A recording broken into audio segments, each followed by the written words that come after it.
Late na. Tara.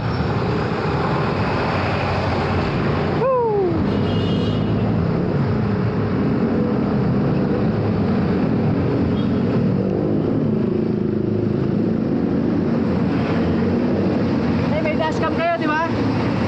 May dashcam kayo? Ano? Meron kayong dashcam? Tingnan nyo.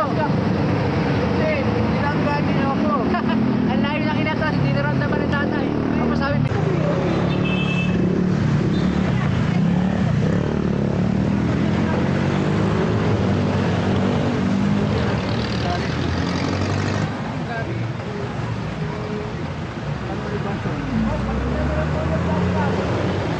Naabaya ko yung pasero. Ang layo ka niyang na-testify. Hindi, naka-handbrake ako eh. Paano yan? Ang layo na inatras ka, tignan nyo. Hindi lang na assistance, collision, nagkabungguan dun sa, dito lang, bandang Pure Gold lang. Ano po? Nagkabanggaan, sakyan, yung kapitbahay ko kasi. Ano po, sir? Jeep, tsaka pampasero, jeep, tsaka SUV. Di ba? Ayan na. Dyan lang, lapit lang, wala pang 1 minuto. Di ba, sir? Ito po. Okay.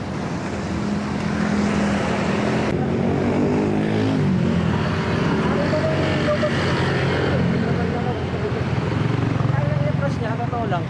Boss, kung bilang ka pwede pa rin siya.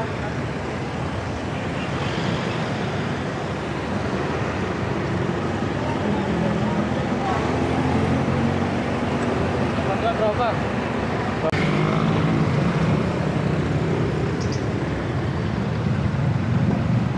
Ay. Tara si tita. Dapat hindi na po ng lisensya po. Lisensya naman, tingnan mo. Bumalik rin. Press light mo nga. Oo. Bumalik rin. Bumalik naman. Pangit na yan. Hindi, sa gabi. Okay lang. Ang laki ng gasgas. Bumalik naman eh. Nagulat nga, bumalik. Okay bro, bumalik naman, okay lang. Totoo lang po talaga. Ano ba nangyari? Talaga handbrake naman ako. Nakita po nung tatawid doon, sinabi naman po, di ba kayo lubag? Basta ang layo po na inatras niya. Eh kung binusin ako po siguro, baka mabiglaan ka tayo, baka tayo automatic ka naman. Naka-handbrake ako boss eh. Kasi kung pinangga ko po talaga sir, todo pasensya ako, totoo. Hindi, kanina, pagkikita ko kanina, naka-ano. Oo, sige po, sir. Salamat po. Thank you. Ingat dito ha, dito lang kami. Sige rin. Dito tayo. Doon din, sa clinic, nakita ko kayo, kaso nakapila ako sa Medical City. Tara, ano at yun? Let's go.